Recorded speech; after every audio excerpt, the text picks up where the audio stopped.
Vandenberg hosts Love Island 5 nights a week starting CBS Tuesday. EA thanks MCN for their amazing rebuilding efforts.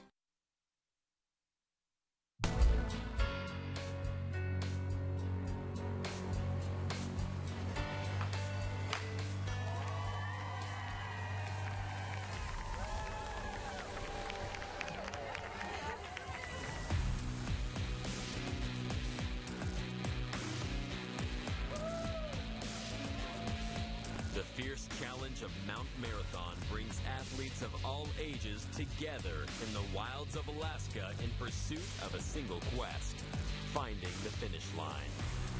The adults will climb and then descend 3,000 vertical feet in less than a mile, at times facing grades above 60%. These brave souls aren't just racing for prize money. There isn't any. They run for pride, displayed as scrapes and bruises. And they run for bragging rights and the privilege to say they finish a race only a few hundred people a year get to attempt. Live from Seward, Alaska, it's the Men's Mount Marathon Race. Live on KTVA, GCI, Channel 907, and And welcome, everybody. July 4th in Seward, Alaska. And where else would we be? Mount Marathon. Good to have you with us, and hope you and your family enjoying this wonderful holiday. We're glad to be with you as well as the third and final leg of Mount Marathon getting going. Dave Goldman along with Clint McCool, our entire crew, here today in Seward for the 92nd running of Mount Marathon. Clint, we've had some action already today. No race in the juniors, unfortunately, as the air quality was deemed unsafe. The ladies, a surprise winner in Hannah LaFleur, and now here we go as the gentlemen at the 2 o'clock hour, taking off, ready to make their run up the Great Mountain. Yeah, it should be an exciting race today. The men are already underway. We've got a very strong field. Those first two guys you see out there, that's Max King, a professional runner from out of state, and he's running with Lars Arneson, one of our local guys. And it's going to be very interesting to see how things play out today. The former champion, two-time champion, David Norris, defending champion and record holder, has made the determination not to race today due to the air quality and his professional career as a skier. So it's going to be interesting to see how it plays out. We have several, I'd say about 4 very strong local contenders still. And on top of that, we have Max King, came in second place last year, a top-level professional. And I know Max, and I can tell you that last year he got second place. And this year, he's coming back out of his professional schedule all the way to Alaska for a race that doesn't have money, any prize money at all. He's coming back for one reason, because he thinks he's going to take it away today. Here's a guy who's driven. Yes, absolutely. All right, so as we continue on here in our coverage with our great crew up and down this mountain and in the truck and throughout Seward, we'll highlight some of the interesting points along the mountain, some of the, what Clint says, are do's and don'ts, and you'll see a little of everything here, and some of the favorites and contenders. And again, just like we've seen in the women's race already today, we had some surprises. Hannah LaFleur winning. Not a tremendous surprise. Again, one of the top runners out there. Hails from Nebraska, or from New Hampshire, rather, and then now living in Seward. We're taking a look now at the second wave, which will be leaving. They always go 5 minutes afterwards to give those front runners a little chance to separate and ease up what will be a traffic jam anyway on the mountain. But we had a number of ladies who did not participate today because of the smoke. And if you're in Alaska, you know what I'm talking about. And if you're tuning us in and you're not in the state of Alaska, been a rough year for wildfires for sure. And the Swan Lake fire, which is nearby, has been eliciting a lot of smoke, sending it our way. That forced the cancellation of the juniors race this morning. Okay, we're seeing some developments already. Again, that's Max King, but now another out-of-state runner, a gentleman by the name of Ryan Phoebus, is trying to keep pace with him. And they're opening a little bit of gap on some of our local runners. Ryan is a top-level athlete from out of state, and I had a chance to talk with Max King just last evening, and he's raced against Ryan Phoebus earlier this year, and he said he's a serious contender, and we should keep our eyes on him.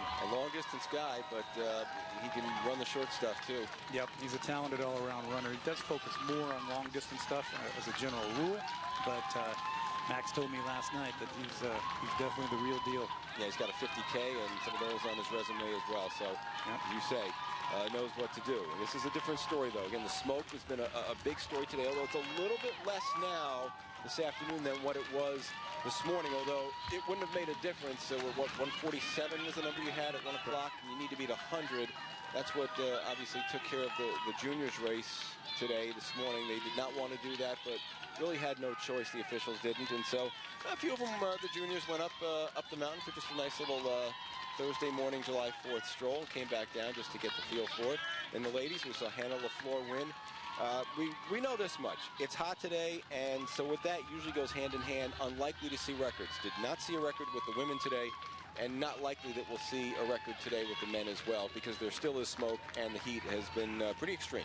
Yeah, I would say it's unlikely. However, anything can happen. As we saw in the women's race earlier today, Hannah LaFleur had just an amazing downhill race, come from behind on a hot day like this. She turned just an incredibly impressive time. So you never know. And to do it with a veteran, Christy Marvin, in front of you, that says something. That's a two-time winner. Yeah, absolutely. It was impressive to see. Unexpected, but very impressive. Okay, here we have Max King. They've cleared the cliffs. He's beginning to run on what we call the crossover trail. And that's my route as well. And we'll see how he's doing. Right now, he's moving very smoothly. He likes to front run if he can, and he's got the lead at the moment, and I don't expect him to relinquish it easily. He's got the gloves you see in the back there. He knows what's coming. He's already a veteran of this mountain and knows there's plenty of shale there, and you're probably going to leave a little blood there if you don't wear the gloves. You'll probably leave blood anyway, even if you do wear the gloves. Yeah, for those. And a look at our second wave now getting going. They begin at 4th and Adams, make that left turn, head for the hill, and then come back, hopefully with a good experience, passing the firehouse. For those of you at home, the race is split up into 2 waves because it eliminates some of the bottleneck, some of the jam that happens when you get to the mountain, and we'll suddenly have 300 individuals trying to cram into a trail that's only about 3 feet wide. So we do 2 different waves. It also allows more people to compete. All right, here's where it starts to get squirrely too, and you really start to see the conditioning. Look, first of all, look at the angle. Look at how steep that is.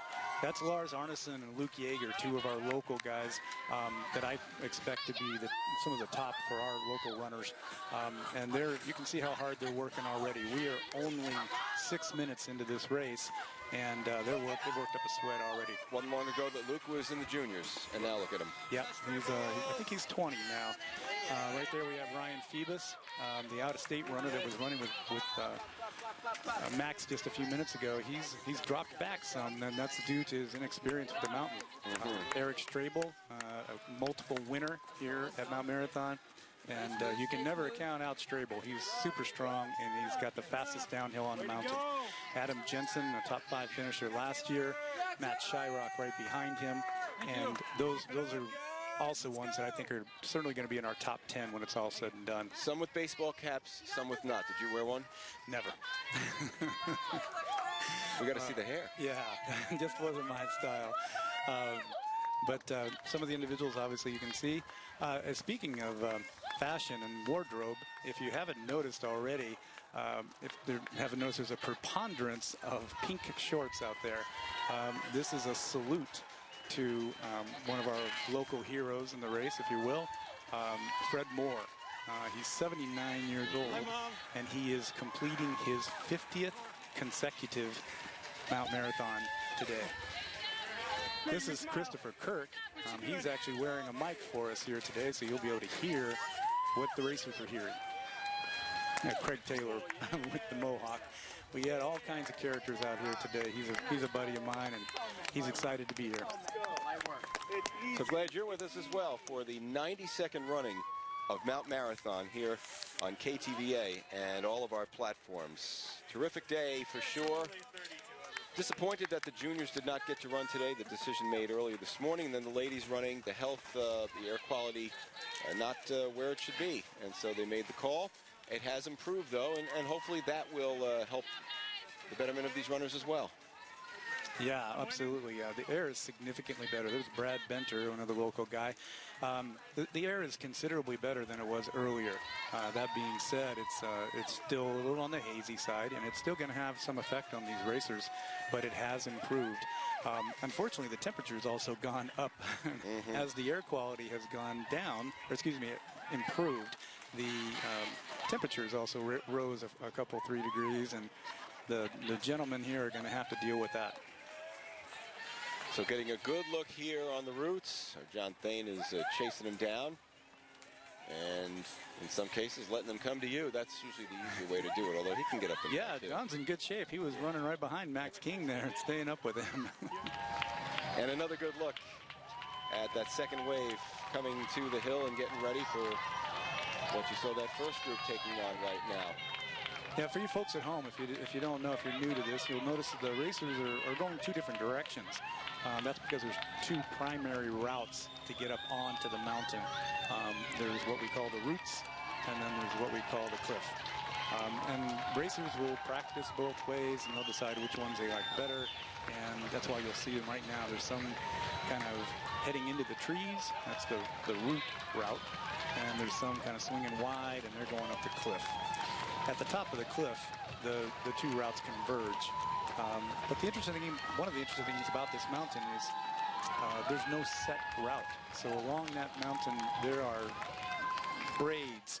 Dave Rubisky, he's in his 70s and still going strong. But there are braids on the mountain where you get to choose which route you want to take. He does not move. Sorry, he's not moving like he's in his 70s. Yeah, he's a strong guy.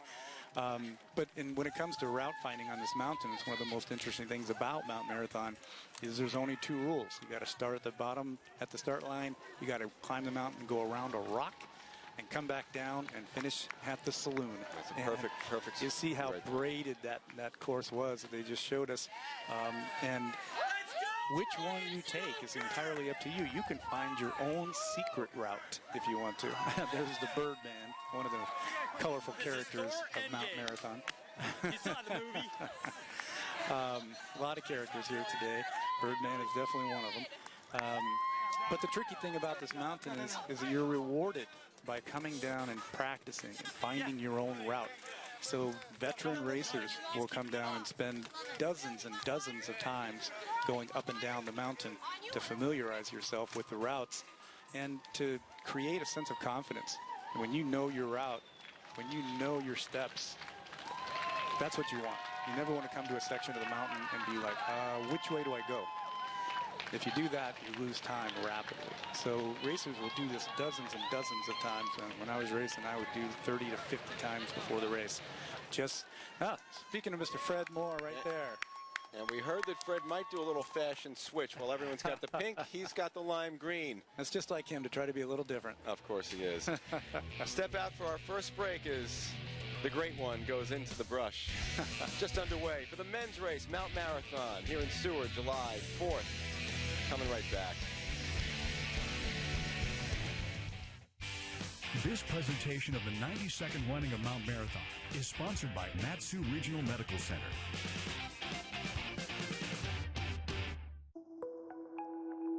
How do we solve our patients' hard-to-solve medical problems?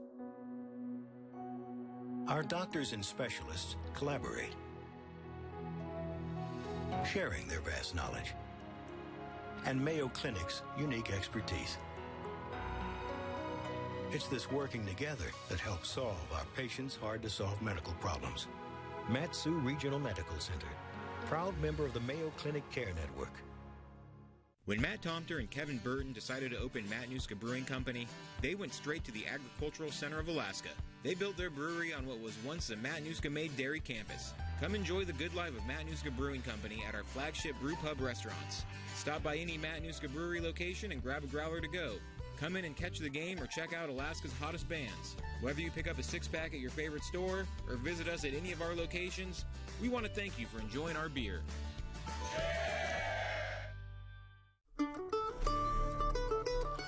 Alaskans are hungry for more homegrown food.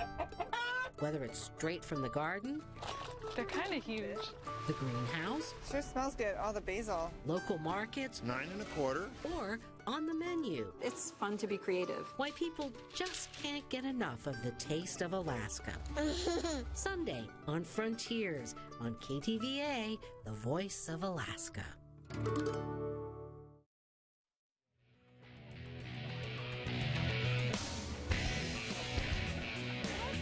The mountain invited them, and they came. They said, come and get it. And here they are. It is Mount Marathon 2019 in Seward. They're still smiling, and that's a good sign, with a high five, too. Dave Goldman, Clint McCool, Lauren Maxwell, our entire crew as they work their way through the brush up to the top. The men's race, the third event of the day. The juniors race called earlier today due to poor air quality. The ladies finishing up in the noon hour, and now it's the gentlemen. And very interesting, because our winner last year, David Norris, deciding not to run due to that air quality. We spoke to him about 4 o'clock yesterday afternoon. He was close to saying yes. He said, if the air quality is good, I'll go for it. The air quality obviously this morning was not, and did not improve enough in time for him to decide, and he had right up until race time to do so. Absolutely. Uniquely, since David was a former winner, he actually had right up until 1 minute before the race, he could have changed his mind. But I spoke with him, and he's just trying to be prudent with his professional skiing career. And as much as I would have loved to see a rematch between our defending champion and these couple of these out-of-staters, Max King in particular, I had to respect him for making the decision that he did. Which is something that I think a lot of folks may not understand right away and say, well, why not just go for it? But again, this is not a race where there's prize money. You're not paying your rent to run this thing. It's literally for the love of the sport and the love of getting up and down the mountain in one piece and in breaking a personal record. So you have to be thinking about the long-term future. And for a guy like David Norris or so many others, that's where it was today. Yeah, we mentioned this in the women's race, but I find there's a little bit of irony here that there's approximately about 200 racers, I was told, that have deferred this year due to the air quality, David Norris being one of them. Yet, contradictory, I was at the auction last night, so you can buy your way into this race at times, and there were 7 spots for women and 7 spots for men available, and the women paid an average of about $1,200 to get into this race. The men paid an average of about $1,900 to get into this race. So for you spectators at home, for considering the 200 that decided not to run, there was 14, 7 women and 7 men, that were willing to pay a great deal of money to be out here. Good point, a good question here as a colleague of ours has been asking, and that is the issue of headgear. We mentioned hats and ball caps. We've also seen some people with helmets. We see it on biking all the time. It's a must. You have to have it. We don't see too many people wear them, although those who have come back from severe injuries do wear them. Where's the stance on helmets, especially as you can see, one false move and you hit yourself the wrong way and you could be in some serious trouble? Yeah, you won't see many runners wearing the helmets. There's Max King breaking out of the trees, and he's charging hard. So that's an impressive sight. He's running right now. All right, so Max King, as you said, and we'll get back to the helmets in just a moment, but you said Max King, a guy who likes to be in front. It's just the way he does. Better for him to set the pace and then have them chasing him. Yeah, he prefers to be in front if he can. I mean, that may sound like an obvious thing, but strategy does play a role in here, especially depending on the strengths and weaknesses of the racer. We're seeing the next few people after Max right now. That's Eric Strebel, I can tell by the way he moves. But there's Max. He's just past the halfway pole. That's a halfway in terms of vertical ascent. It's not necessarily halfway in terms of time. Max is going through there at a great time. He was approximately 17:20 or so by my watch, having an excellent go. You can see he's already creating a substantial lead. There's quite a few people kind of bunched up for the rest of the top 10, but Max is definitely he's out to a super strong start, and I knew going into this with David not racing that Max was the guy to beat, and He's proving it right now. He's on fire. Yeah, Oregon, so this is a guy who's dealt with heat there. They certainly get their share of it there, so this is not going to faze him. No, it's not going to face Max. I talked to him just last night, and he's been doing some training runs down here in the heat his last few days. But for him, running in 85 or 90 degrees is not at all unusual, so he's not even being strained by this mid-70s temperature that we have. Well, again, mid-70s here is like the triple digits on the East Coast, or perhaps on the West Coast as well. Yeah. This is about as hot as it gets for us here, but for a lot of these runners who are used to it, business as usual in the summertime. Yeah, absolutely. But yeah, back to the strategy we talked about before. Depending on the runner's strengths and weaknesses, some people like to go. They know the climbing is their strength, and so they will push that aspect of the climb or of the race as much as possible, because they know on the flip side maybe their downhill isn't quite as fast. So each runner has their strengths and weaknesses, and it plays into the strategic race plan. How's the pace there? How's the form look? He's looking great. He is relaxed. Max is built just perfectly for mountain running. He's not very tall, but he has very, very powerful legs. And Max is quite the phenomenon. This is a guy who's went to the Olympic trials as a marathon runner, but the guy has also run a 4-minute mile. You don't normally see guys that can both run long and run short and fast. Yep. So it's an amazing combination. Max competes around the world in everything from 150-mile races to vertical Ks, which for those of people at home means a vertical K in terms of elevation gain, so about 3,400 feet of elevation gain. And Max is actually coming off of a big win at a sky race just last month. He's in top form. You see a lot of the people on the trail. They know where these runners are coming.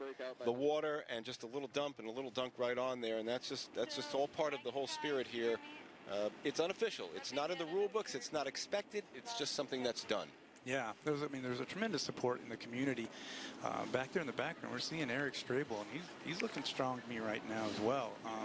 Wasn't expecting a super big race out of him. His wife, Denali Goldagger Strabel, struggled in the race earlier this morning and had a sprained ankle and unfortunately didn't have a great race. But Eric Strabel's looking pretty strong, and as a multiple winner here, he knows the mountain great, and he's the fastest downhiller in the field. Yeah, that's the guy who, if anyone can, and I think in years past you've said even 30, 40 seconds is something he can make up. After that, it's tough, but even in that 45 range, you might have a chance. Yeah, now Max is no slouch on the downhill himself, and I just spoke to the fact that he, at one point, ran a 4-minute mile, but Eric Strabel is renowned, shall we say, for his speed on the downhill. There we go. See some people. One of the one or two fastest ever in the race. And look at that great shot there from one of our drones, as you can see. Yeah. Yep. An opportunity to see just how difficult it is and the spread out of this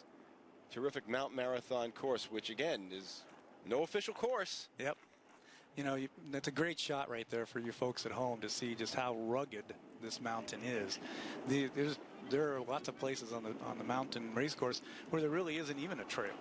And veterans like myself, when we would come down and train, we would sometimes figure our own trail out. I've been known to create my own steps by stacking up rocks. And Max is making it look easy, but I can guarantee you at home it isn't. You can look at that pitch, and you may think he's just walking, but this is a world-class athlete, and he's giving it his all. The 34-degree incline. Think about that. Average 34 degrees. There's places on the mountain where it approaches 60 degrees.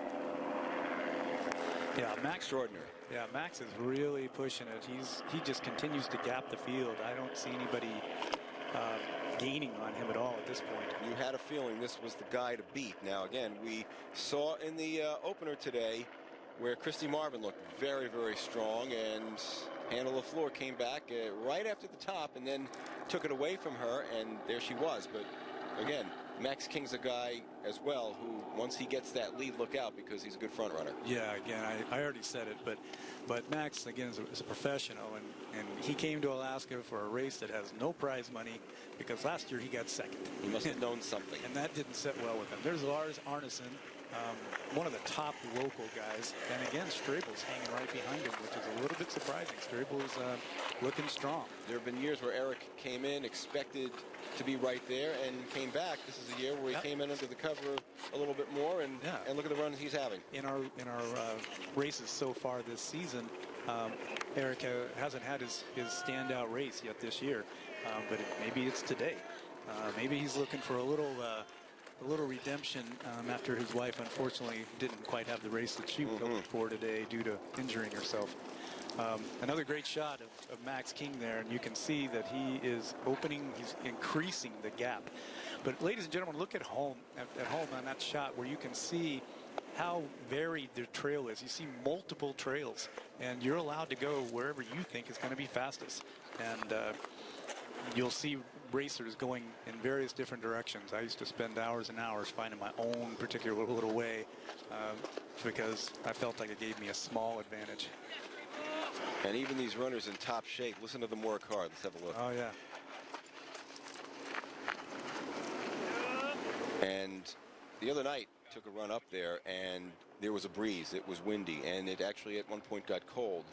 Here, we're not getting quite that same wind today, and in this heat, you're just looking for any breeze, aren't you? Yeah. Anything. Oh, absolutely.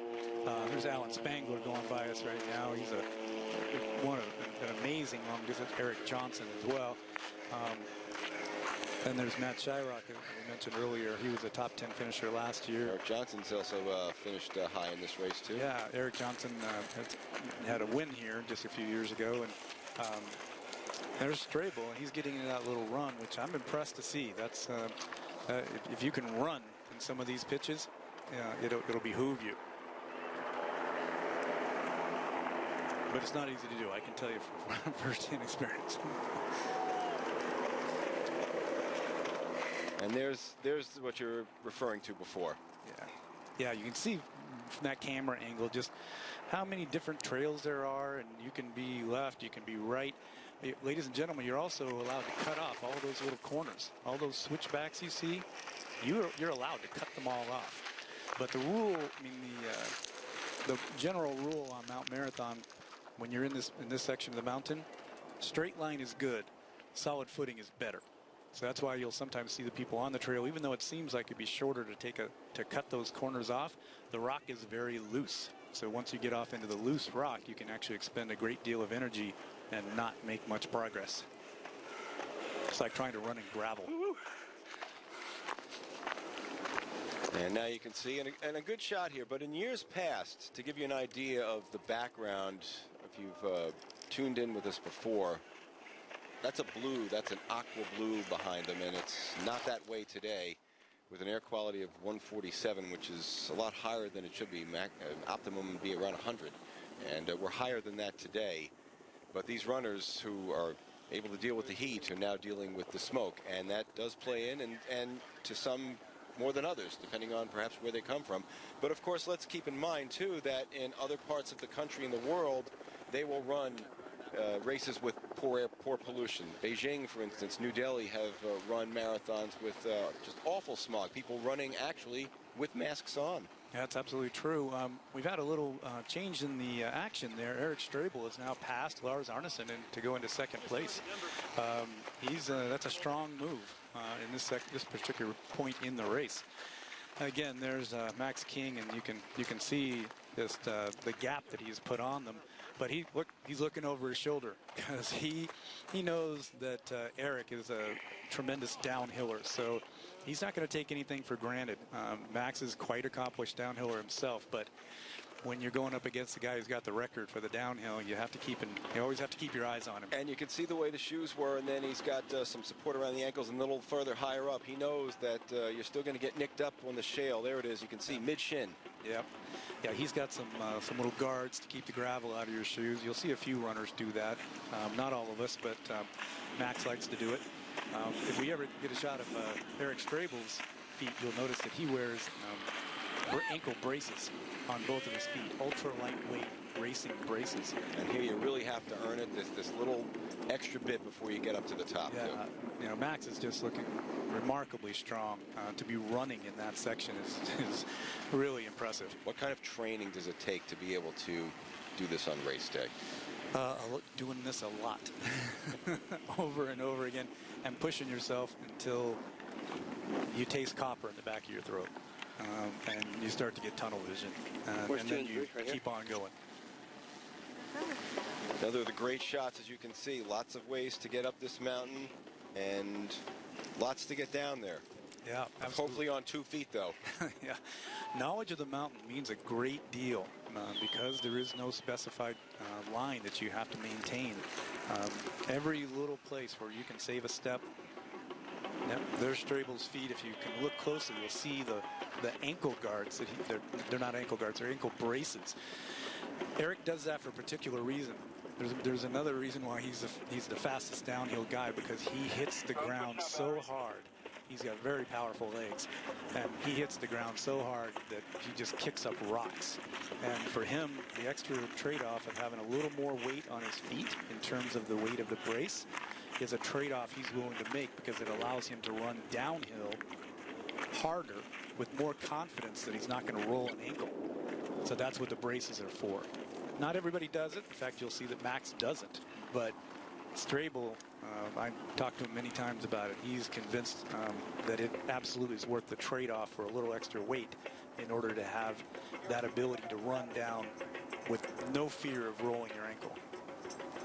350 men, 350 women, 150 boys, and 150 girls. This race is capped at 1,000, and they're banging down the door to get into it. Yeah, absolutely. Some people, as I said, are willing to pay $1,900 to be here today. And for you folks at home, that's not even a record. We've had over $3,000 paid in order for some of the men to participate. You'll notice that Max is putting on his gloves now because he's nearing the top. He's got a great pace going. I'm looking at his splits, and he's just got an amazing pace going. But you'll notice he's putting on his gloves because on the way down, it's, even for the best of the best, it's so easy to take a fall. And this shale that they're running on, I can tell you, it will just peel the skin off of your hands, knees, elbows, whatever you let hit. So that's why you'll see a lot of the guys, all the racers, men and women, many of them will carry a pair of lightweight little gloves, oftentimes tucked into the back of your shorts, and then you pull them out and put them on just at the last minute. You think he's looking at his times? He's got the watch on there to see what he's doing to know, or is it not even a focus now? It's just stay in front. Well, it's both. Max is feeling strong, and I mean, there's no question in my mind that he would consider going for a record. In order to do so, he's a little off record pace. Given the heat is not at all. It's not at all not understandable, but he's going for it.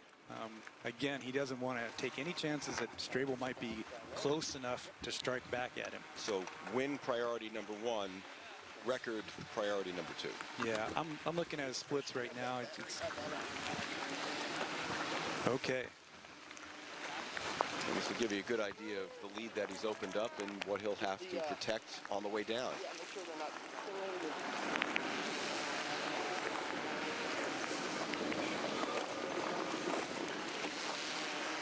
There he goes. He's nearing the lip of the mountain. And I got him unofficially at almost 32 minutes. His last year time was 32:04 to the rock.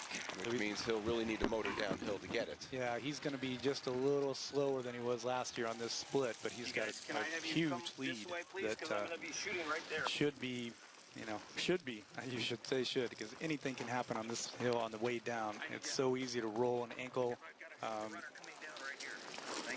trip, or start to cramp, which is also a very, very legitimate and common problem for the racers to have, especially on a hot day like this. If you like heights, don't run this race.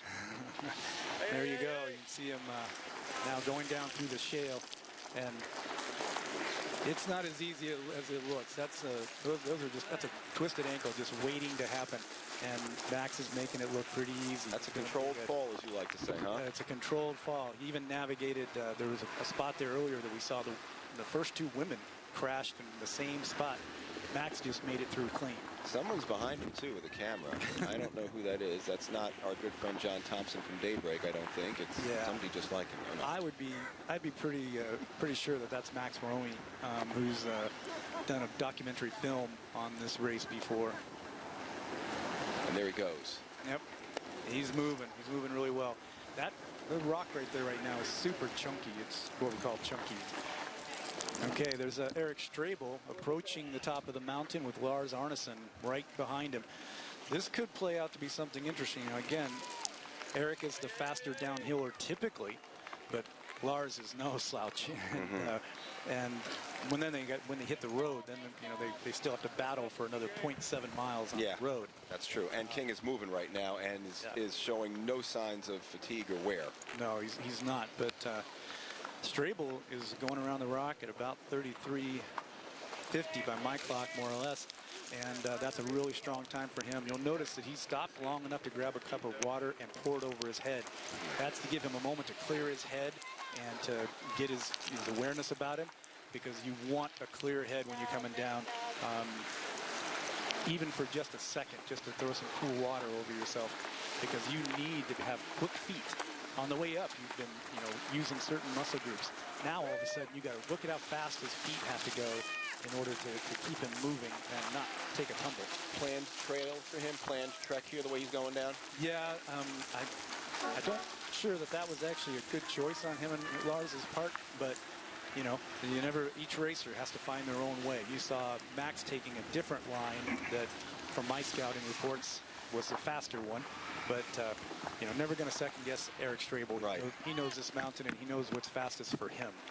It seems when you're watching this race that this spot, and of course we saw in the earlier race with Hannah winning today, Hannah LaFleur, that spot right afterwards, many times, is a deciding factor. That one little which way you're going down the shale, and that seems to really set the pace. It can make or break your race if you take a poor choice. And again, this looks easy, but the angle is just brutal. Yeah, that's Kenny Brewer right there. That's just came into our screen, number 9. He chose a different line. He followed the same way that Strabel went. There was another runner just off to the other side. We'll see how they come out, if they come out together or not. And if you're thinking that snow looks like fun to slide on, think again. Not the best way. There's plenty of rock and shale right under there, and obviously with our heat, not a lot of that to be found. Okay, there's Luke Yeager right there, a young runner. I think Luke's only about 22 or 23. And he's wearing a pink bandana in Fred Moore's honor. He's looking like he's a little worn out. You can take the look on his face, his expression, the way his arms are kind of moving, that he's still getting his head clear. We saw the high body posture earlier for some of the ladies, and that you said that means a little tired. Yeah, that's a sure sign of fatigue. So there's Eric Strabel and Lars again that they just showed. You can see that Eric has put a gap on Lars because of his strength in the downhill. Now, whether it be enough to reel in Max King, I don't know.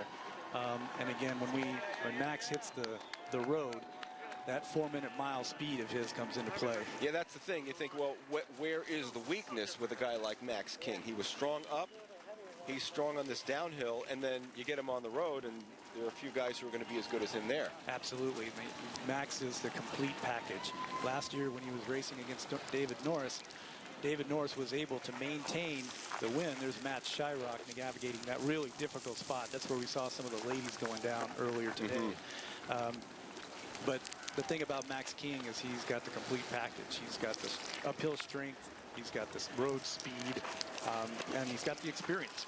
I believe Max is about 38 or so, and he travels around the world racing mountain races all over the world. And given his performance last year, really speaks to the brilliance of the performance from David Norris to be able to beat King, because he really was terrific. Absolutely. David Norris managed to hold Max off but that's just because he had enough of a lead. And last year was a snow year, if you recall. That snow saved David Norris last year. He was able to recover, regroup himself on the snow slide, and that was enough for him to hold Max off. But Max was gaining on him at the end last year. So, again, a testament to Max King's road speed.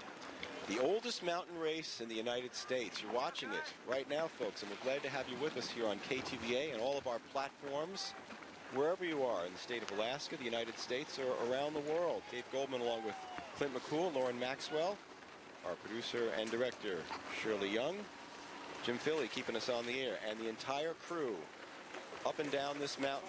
July 4th, Mount Marathon, the 92nd running of this great Alaskan tradition. That's Ben Marvin, you see going past another racer right there. And it's, again, it demonstrates, look at how much he's gapping the person that he just passed. Yeah, terrific shot there. Look at the angle and the slope, and they're going through shale and rock.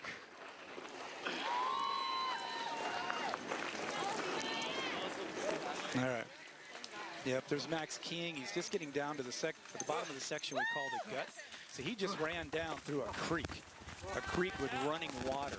And you have to navigate this creek for about 4 minutes, running as fast as you can over these algae-covered rocks with water running through it at the same time.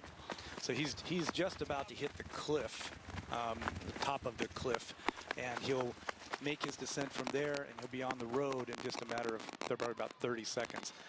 But this cliff is exactly that, ladies and gentlemen. It is vertical, and you have to be very, very careful. It's super easy to hurt yourself. He looked comfortable going through that, and that's not easy to traverse. No, it's not. He actually missed a little turn there that he should have made. But yeah, who am I to quibble with a guy who's running away with the race? Well, you weren't surprised that you felt, especially if David Norris did not run, or even if David Norris did run, that Max King was the guy, and perhaps even if David did, Max would be the favorite today. 1 and 1A, perhaps. I would say that. I mean, I just know that Max didn't come up here to get second place again. He's one of the greats in the game right now. And he is. Well, a little style, too. He's having a little fun. He skied down the rock. That's the glory rock, we call it, because people will just stop there sometimes, take a little bow. But now Max is ripping, and now he's on the pavement, and no one's going to catch him. And you can see he is really in charge. Sometimes those legs feel like jelly. I don't think so. He just looks solid. Look at his leg turnover. I mean, I don't think I could keep up with him for 100 yards at that pace. I think our officer better step on it a little bit. Yeah, that police car might want to speed up just a bit. Max is going to set the pace. Oh, yeah, there's Eric Strabel. There's your number 2 coming down. He's had a terrific race. He has. I mean, Eric hasn't had his pop-out race yet this year, but this looks like it to me, and he looks very comfortable. So here's the turn that he's going to take that Max King didn't. There's a little shortcut right there underneath that tree. Yeah. And because Eric is so experienced on this mountain, he knew to take that. And here comes Max King running down the road. Lars Andersen in third place. And he's going to come on down looking very comfortably as well. He also didn't take the slide under the tree. Again, it just speaks to experience on the mountain. Yeah, it's the 3 really strong performances today. Guys who have gotten up and down the hill and look really good, too. All right, there's Eric Strabel just about to hit the pavement. He looks smooth. He looks in control. He's running hard, but you can look at his face. He's not strained. He's not out of control. This has got to be a performance he's been very happy with. Absolutely. It's the best race that Eric's had this year. And no shame to lose to a guy, or lose to. Come in second, we'll call it. Yeah. There's no losing here. No, to come in second to a guy like Max King, who clearly was the best today. Yeah, to come in second to one of the best in the world is not a bad day's work. Lars Arneson about to hit the pavement as well. He's looking comfortable, but unless Eric was to cramp up, I think Eric's got second place pretty well in hand. Well, this one really went to form the way Max King would plan it.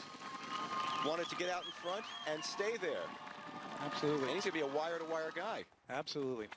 He's going to turn in a really strong performance given the heat and the smoke and everything today. He's a little off of his time from last year, but he's going to win very comfortably. And given the conditions, impressive too. Absolutely. The heat and the smoke. If you're just joining us, happy to have you with us on this July 4th. You're watching the leader and the gentleman who's going to take it home, Max King. Last year second. This year, he's going to close the deal. Absolutely. He's going to take it all the way. He led wire to wire.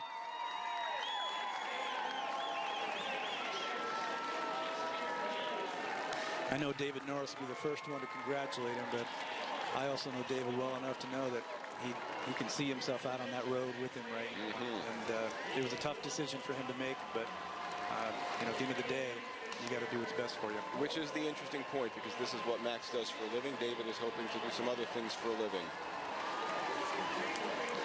Yeah, and you also have to look at the position in their careers. I mean, Max is nearly 40, and Eric is 25 or so, and is hoping for Olympics still in front of him and things like that.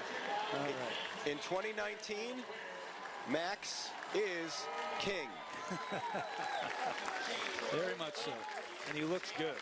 He's not even stumbling across the line. What's our unofficial there? Close to it. Unofficial, I got about 43:38, 43:40, but that's an unofficial time, ladies and gentlemen. Watch out on the mud. Okay. Here comes Eric Strabel running down, about to turn the corner. Lars Arneson behind him. Both of them are running comfortably. Lars isn't going to really try to catch him at this point, and Eric's not going to let him. You know, it's good to see Eric Strabel, too, to come back up there and jump. He had a couple of years where he had some races that I think he was disappointed, and you even felt surprised. And here he is with a really strong second-place finish. Yep, it's really great to see Eric back in top form and just pop off his best race of the year on his favorite race of the year. And, you know, it's just great to see him back out there. They're coming down Main Street. Ladies and gentlemen, this is a great feeling, I can tell you. People are cheering, they're calling your name. For those of you who don't know, that this is the largest spectated sporting event in the state of Alaska. There are typically about 30,000 people who come to Seward just to watch this race, to celebrate 4th of July as well. But the race is sort of the centerpiece of the 4th of July celebration here. So you've got Eric Strabel and Lars Arneson both finishing very strongly. Second and third to one of the all-time best in the world right now. You can see how happy Eric is to have a really top-notch race again. And a solid third place. Win place show. 3 stars, 3 studs in the world of mountain running, and boy, were they terrific today. Yeah, absolutely. Yeah, Lars has got to be happy with that. Okay. All right, we'll step out, take a break. These guys aren't even breathing heavy. Max King, your winner, 2019, and we will hear from him after the break.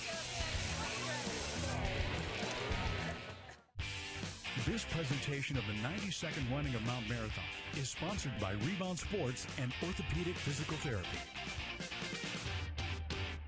At Rebound, aquatic physical therapy is a key part of our patient success. Aquatic exercise offers a challenging and safe way to rehabilitate many orthopedic issues. That's why all 3 Rebound locations in Anchorage offer state-of-the-art aquatic therapy. No matter where you live, there's a Rebound location close to you.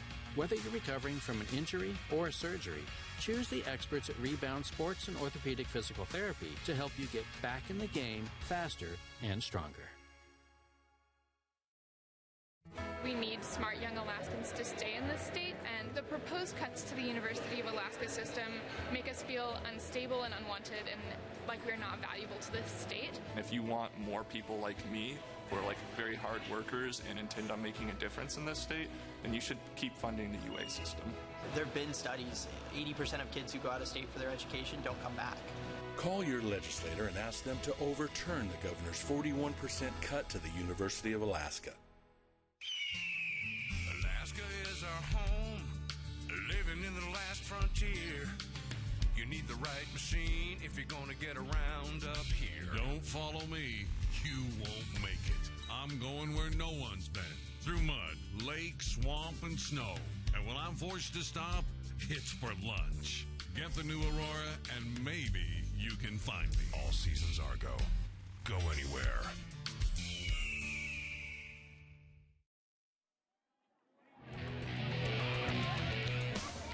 And welcome back, everybody. Mount Marathon 2019, the men's race. We have a winner, a dominant performance by Max King.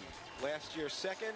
This year, he's first. And he's with our Lauren Maxwell at the finish line. Lauren. And next, we're going to touch you for a moment. I'm Lauren, and I'm what's going to say first. Congratulations. Thank you very much. That was awesome and amazing. So. Yeah, tell me a little bit. How was this race for you? It was great. I mean, it started out fast, just like last year, and I took it out hard, kind of like last year, just hoping to kind of get a gap on everybody, make everybody hurt a little bit early, and then get up the cliff and just start hammering as hard as we can. And it's hot again, like it was last year, so I knew it was going to be a struggle for everybody out there. And so just tried to push my way to the top and then hold on for the downhill today. What about conditions? People were so concerned about the heat, the smoke. How did that affect you? I don't know. I guess I love the heat, and so that to me feels really good that it's hot. As long as you kind of monitor yourself and stuff, it's okay. Obviously, the smoke's not ideal for anybody out here, and that kind of affects you. And more long-term than anything, that's the one thing that people were worried about today is just doing the race and being out here in all the smoke and what that's going to do to your health. And from living in Bend, Oregon, we've had smoke the last couple of summers, and I can tell you, after you breathe it for a little while, it does affect you. Yeah, you had that training advantage, I think. I don't know if that's an advantage or a disadvantage, but it's got to feel good coming in from second to first. Oh, absolutely. I mean, it was my whole goal coming in last year, and it's been a goal of mine for a long time to do this race, and then last year was just a gift to be able to do it, and then this year to come back and win, that's amazing. Okay, want to say congratulations to you. Thanks a lot. Dave, we're going to take it back to you. Lauren, thanks very much. Max King, our winner, as they continue to run in. Everyone's a winner today at Mount Marathon. We'll step out for another break and come back and hear from more of our winners here in Seward.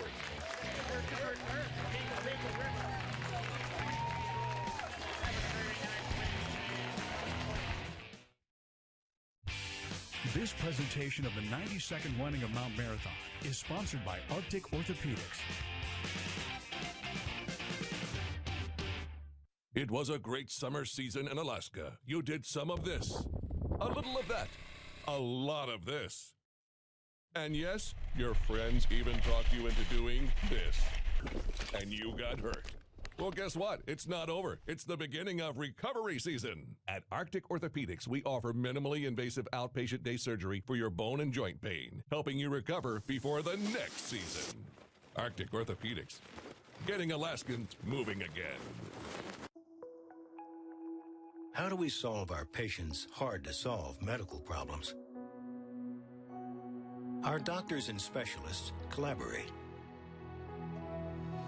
sharing their vast knowledge and Mayo Clinic's unique expertise. It's this working together that helps solve our patients' hard-to-solve medical problems. Mat-Su Regional Medical Center, proud member of the Mayo Clinic Care Network. This presentation of the 92nd running of Mount Marathon is sponsored by Mat-Su Regional Medical Center. She's brought us the world. It is a new day here in this country. And told America's most important stories. How does a government shutdown affect national security? Now, she brings us truth and understanding right when we need it most. Wow, this is pretty spectacular. The CBS Evening News with Nora O'Donnell, beginning July 15th. Where did he go? And welcome back, everybody. Mount Marathon 2019, Max King, the men's winner, joining Hannah LaFleur, the ladies champ this year. And some just trying to negotiate that shale, Clint. In C2, we were looking for a little bit of blue. I think that punctuates it there because about 20 minutes ago, that was gray. And now we're starting to see a little bit of clearing, a little bit of blue, hence the better air quality. Unfortunately, we didn't have that this morning, but at least we're seeing that for the finish of the men's race today. Yeah, absolutely. It has seemed to be improving all day. In the meantime, let's go back down to the finish line. Lauren Maxwell once again. Yeah, and we're here with Eric Strabel. We want to say congratulations to you. A big jump from last year. Yeah, well, I didn't even make it to the starting line last year. I was out, and the year before that, things didn't work out. The year before that, things were pretty good. So it's been a real difficult comeback to where I like to feel good going hard. And finally, it feels like it's coming back, so it feels amazing. What did you do that's so different? Because this has got to be one of the toughest years to compete, and to come in second is pretty amazing. Came back to consistency. You know, last September, I had come back from an injury, and I just had to go back to consistency, less than an hour every day. Would not let myself feel longer than that for months. And how many times did you climb this mountain? Twice. Just twice? One day I came down. Yeah. Wow. That's impressive. But I've been down it hundreds of times my whole life. So it's like the old friend. So this is definitely your best race of the year, is that right? Yeah, that's my best race. Yeah. Is there anything else you want to tell us about just kind of what went on up there? It was hot. It's you know, the results aside, it's amazing just sharing company with a crop of phenomenal men up there, bumping elbows, and just working hard, giving our best, and that's what it's all about. All right. Well, a lot of people proud of you today, and I want to say congratulations again. Thank you very much. Okay. Back to you, Dave. Lauren, thanks very much. Nice to see that, Eric Strable. And you can see it's been a bumpy few years. This is a former champion, out of the top 10. You know, you almost think it's a misprint when you don't see Eric Strable in there. You go, what happened? Where did they miss something? No, he went through one of those periods, and it happens even to the greats. And to have the performance that he did today, as Lauren said, in this heat with the smoke, and really looked great from start to finish, is terrific. Absolutely. It's really just great to see him back up into form. Keep in mind that it was just a few years ago that Eric was the first one to break the mountain marathon record that had stood for, I want to say, about 35 years. Eric set himself a goal, and he worked extremely hard specifically to break that record, and he managed to do it.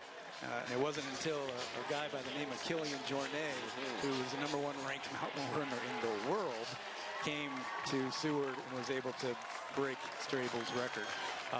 So for him to be, having a couple of years where he really wasn't at the top of his game, and for him to come back today and have such a strong performance from wire to wire, you saw the expression on his face when he came across the line. He's just thrilled. It's back down once more. Let's keep Lauren busy. She's got the third place finisher. And Lars Arneson. Yes, Lars Arneson is here. We want to say congratulations to you. Not a bad way to go, number 3. How was this race for you? It was great. I started out, it was a little warm. Eric caught me on the uphill and tried to hang on the rest of the race. How did you feel with the heat and the smoke is the question everybody's asking. Did it slow you down at all? Didn't really notice the smoke. I don't love the heat, but I tried to enjoy it this year instead of hating it. What was the toughest part, would you say, most challenging? Holding it together on the downhill. My legs were toasted after the climb and just tried to stay on my feet the way down.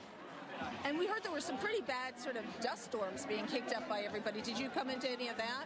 Yeah, Eric was ahead of me. He was kicking up a bunch of dust. I gave him a little bit of room, but unfortunately that let him sneak away from me. I couldn't catch him on the downhill. Well, you have a lot to be proud of as well. Anything else you'd like to tell us about this? No, it was just a great experience. Loved the race. Hope to do it again next year. Yeah, and a lot of love from the crowd, too. That's always nice. It was awesome. Yeah, a lot of fun. All right. Congratulations. Yeah, thank you. All right. Back to you guys. Okay, Lauren, you mentioned Killian Jornet a few years ago, and I remember it was that lull where he came in, stole a little bit of the Alaskans' thunder, and it seemed to recharge and re-energize everybody a little bit more to up the game. I agree. When Killian came here, it was a pleasure to watch the #1 and arguably one of the very top women as well that year, Emily Forsberg, came into town, and they both broke the records, existing records. Emily still holds, but our own David Norris, see Harlow Robinson finishing strong, but our own David Norris was, I think there's a certain amount of Alaskan pride, and he had never run Mount Marathon before, and he said, you know what, I'm going to bring this back home. And he ended up breaking Killian Jornet's record. I remember when we were doing the broadcast that day that when he crossed the finish line, I said, hey, Killian, I think you've been invited back to Alaska.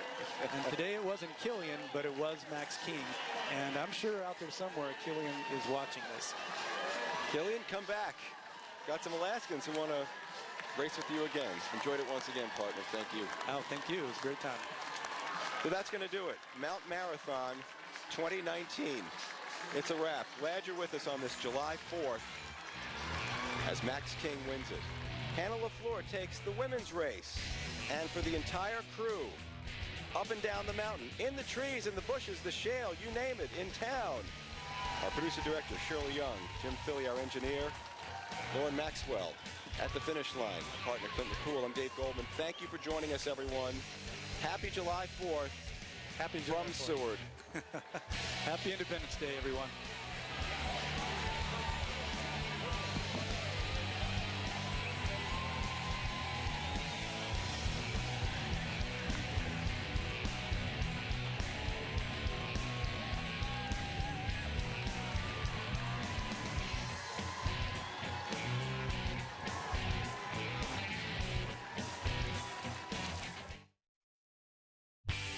This presentation of the 92nd running of Mount Marathon is sponsored by Glacier Milk Vodka.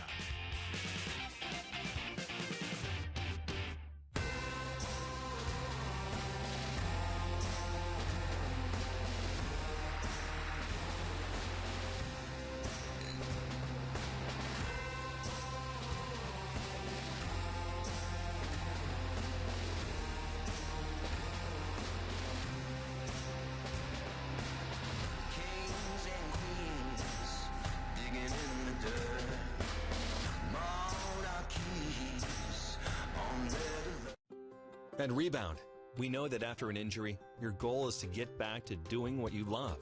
That's why our skilled physical therapists use the latest technology and techniques to help you make strides and recover faster than you ever thought possible. With 3 locations in Anchorage, no matter where you are, there's a Rebound close to you. Whether you're recovering from an injury or a surgery, choose the experts at Rebound Sports and Orthopedic Physical Therapy to help get you back in the game faster and stronger. This presentation of the 92nd running of Mount Marathon is sponsored by Rebound Sports and Orthopedic Physical Therapy. KTVA thanks MCN for their amazing rebuilding efforts. Today on Dr. Phil.